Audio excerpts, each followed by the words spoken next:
नमस्कार दोस्तों, आज की अपनी वीडियो उन निवेशकों को सहानुभूति देने के लिए जो कहीं भी बिना रिसर्च और बिना किसी सलाहकार के सलाह लिए कहीं भी घुस जाते हैं और फिर ट्रैप में फंस जाते हैं। नमस्कार दोस्तों, आज की वीडियो है Owais metals and mineral processing की।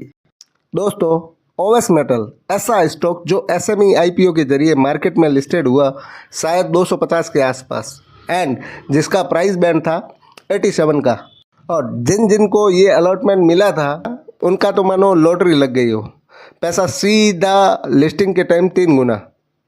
पर दोस्तों, ये बात यहीं नहीं रुकती, ये बात शुरू होती है 87 से लेके महज 4 मंथ में 1530 तक का एक हाई लेवल बनाना।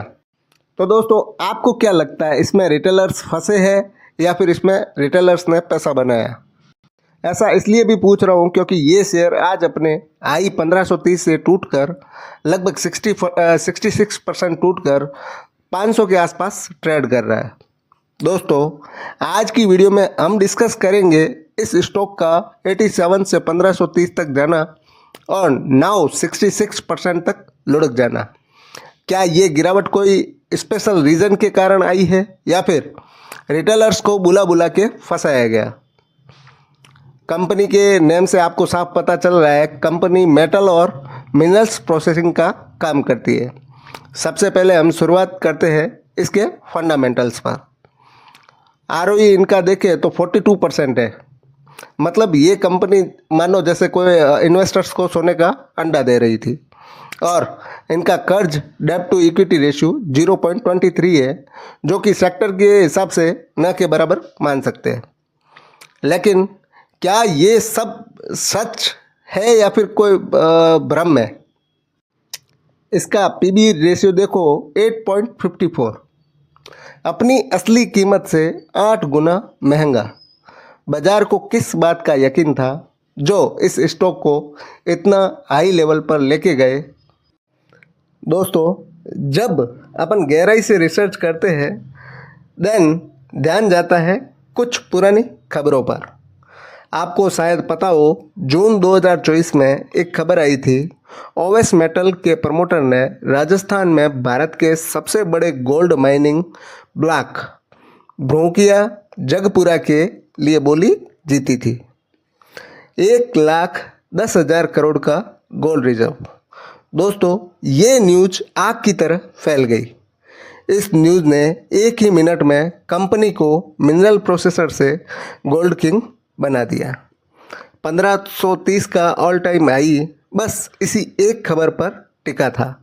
ये था पंप का मास्टर स्ट्रोक। क्या आपने भी उस वक्त एंट्री ली थी? कमेंट में आप अपने दर्द को ज़रूर बताएं। लेकिन ये गोल्ड किंग की कहानी सिर्फ 15 दिन चली और फिर आया डंप का समय। राजस्थान सरकार ने एक ही झटके में ऑक्शन कैंसिल कर दिया और लाइसेंस भी रद्द कर दिया। लेकिन क्यों? तो दोस्तों, माइनिंग विभाग ने कहा विजेता फर्म के डॉक्यूमेंटेशन में विसंगतियाँ थी, मीन्स क्राइटेरिया मैच नहीं हो रहा था। असली बम यहाँ फटा। प्रमोटर 200 करोड़ की नेटवर्थ की जरूरी शर्त पूरी नहीं कर पाए। उनकी इनकम टैक्स रिटर्न में गड़बड़ थी। सोचिए, एक तरफ 42% आरओई दिखाने वाली कंपनी और दूसरी तरफ उनका प्रमोटर सबसे बुनियादी वित्तीय शर्त पूरी नहीं कर पाते।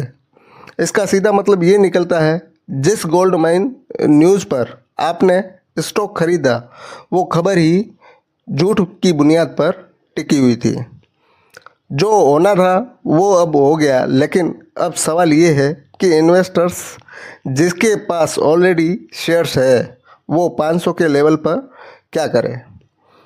ओवेस का पीबी रेशियो 8.54 है, जो बहुत महंगा है। जब न्यूज़ ने ही निवेशकों के भरोसे को तोड़ दिया तो फिर 42% आरओई के आंकड़ों पर भी भरोसा कैसे किया जाए? लेकिन एक बात सोचो, मार्केट इस स्टॉक को कम पी क्यों दे रहा है? क्योंकि ये पी नहीं, ये गवर्नेंस रिस्क डिस्काउंट आप इसे समझ सकते हो। बाज़ार को पता है कि कमाई टिकाऊ नहीं है, मैं ऐसा इसलिए बोल रहा हूँ बिकॉज आप भी एक बार स्टॉक का कैश फ्लो देखना। अब आते हैं कंपनी के रेवेन्यू पर। मैंने रेवेन्यू और प्रॉफिट दोनों का चार्ट स्क्रीन पर रखा है, आप देख सकते हैं। 2024 में रेवेन्यू 80 करोड़ के आसपास था एंड इसका प्रॉफिट 15 करोड़ के आसपास। एंड 2025 में रेवेन्यू ने लगभग 3 गुना जंप किया 214 करोड़ पर एंड प्रॉफिट भी 3 गुना अपर साइड गया है 47 करोड़ पर। यहाँ प्रॉफिट और रेवेन्यू में काफ़ी स्ट्रॉन्ग ग्रोथ है। अब आते हैं इस स्टॉक के चार्ट पर। स्टॉक को डेली टाइम फ्रेम से वीकली टाइम फ्रेम पर शिफ्ट कर देते हैं। दोस्तों अभी ये 507 रुपये के आसपास ट्रेड कर रहा है। अगर गिरावट होती है तो लोअर साइड पहला जो सपोर्ट बन रहा है वो लगभग 452 रुपये के आसपास बन रहा है एंड फिर भी गिरावट नहीं रुकती है देन लोअर साइड जो सेकंड सपोर्ट है वो 400 के आसपास बनता हुआ दिख रहा है। अगर फिर यहाँ से भी ब्रेक हो जाता है तो फिर लिस्टिंग का जो प्राइस था वो आपको दिखा सकता है। मैक्सिमम सबके मन में एक ही सवाल है, भाई ये स्टॉक लिया था अपसाइड नहीं जा रहा है, अब क्या करें। दोस्तों इसमें आप ट्रेडिंग वॉल्यूम एक बार गौर से देखिए। आज के ट्रेडिंग सेशन की बात करें तो लगभग 9800 शेयर ट्रेड हुए, क्योंकि सबसे पहले निवेशक जो भी निवेश करना चाहेगा वो ये देखेगा कि इसमें वॉल्यूम कितना है, इसमें कितने लोग हैं जो ट्रेड कर रहे हैं।